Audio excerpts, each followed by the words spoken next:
नमस्ते दोस्तों, आज के इस वीडियो में हम जानेंगे जल उपयोग संस्था के बारे में। पर सबसे पहले जल उपयोग संस्था होती क्या है, इसके बारे में आपको बताते हैं। जल उपयोग संस्था गांव में जल संरक्षण के प्रबंधन और विकास के लिए गांव के लोगों द्वारा गठित की गई एक संस्था है। अभी हम देखेंगे जल उपयोग संस्था के उद्देश्य क्या है। गांव में उपलब्ध सतह जल और भूजल संसाधनों का संरक्षण करना, गांव की पानी की जरूरतों को पूरा करने के लिए उपलब्ध जल संसाधनों को विकसित करने के साथ साथ आवश्यकता के अनुसार नए जल स्रोतों का निर्माण करना, गांव के लोगों की पानी की जरूरतों और उपलब्ध पानी को संतुलित करके पानी के उपयोग का प्रबंधन करना, जल संरक्षण प्रबंधन और विकास के बारे में गांव के लोगों को जागरूक करना, गांव के सभी लोगों को क्षेत्र और आवश्यकता के अनुसार समान मात्रा में पानी मिले यह सुनिश्चित करना, गांव में जल संसाधनों और भूजल के बारे में जानकारी इकट्ठा करना और आवश्यकता अनुसार उसका प्रसार करना। क्या आपको पता है जल उपयोग संस्था की संरचना कैसे होती है?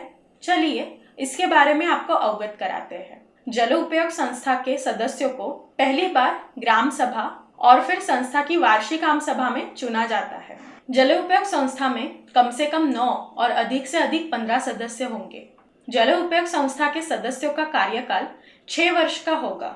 जल उपयोग संस्था के अध्यक्ष और उपाध्यक्ष के पद की अवधि 2 वर्ष की होगी। हर 2 साल में गांव के विभिन्न हिस्सों के सदस्यों को अध्यक्ष और उपाध्यक्ष पद पर चुनना अनिवार्य होगा। संचालक मंडल में सरपंच और ग्रामीण भूजल विशेषज्ञ शामिल होंगे। संचालक मंडल में किसानों, गांव के प्रतिनिधि, विभिन्न गांव समूह, मंडल, स्वयं सहायता समूह, सरकारी समितियां, सामाजिक नेता शामिल होंगे। जल उपयोग संस्था में महिलाओं की भागीदारी अनिवार्य होगी। जल उपयोग संस्था में पिछड़े वर्गों के प्रतिनिधि होंगे। हस्ताक्षर करने के लिए अध्यक्ष, उपाध्यक्ष और भूजल जानकार को अधिकार होगा। समिति की निर्णय लेने की प्रक्रिया लोकतांत्रिक तरीके से की जाएगी। गांव के ग्राम सेवक और भूजल के संबंध में गांव में काम करने वाले संस्था के प्रतिनिधि इस संस्था के अतिरिक्त विशेषज्ञ संचालक होंगे। विशेषज्ञ सदस्यों के पास कोई निर्णय लेने और हस्ताक्षर करने का अधिकार नहीं होगा।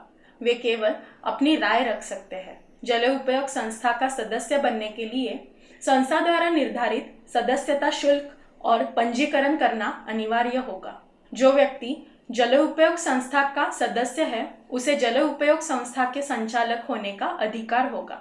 अभी हम देखेंगे जल उपयोग संस्था के संचालक चुनने के मानदंड।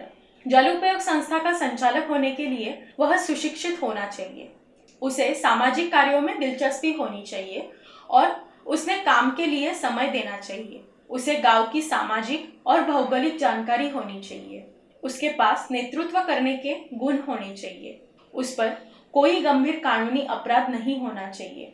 उसे संस्था के निर्धारित मानदंडों और वार्षिक आम सभा से चुना जाना चाहिए। इस प्रकार से हम जल उपयोग संस्था का संचालक चुन सकते हैं। धन्यवाद।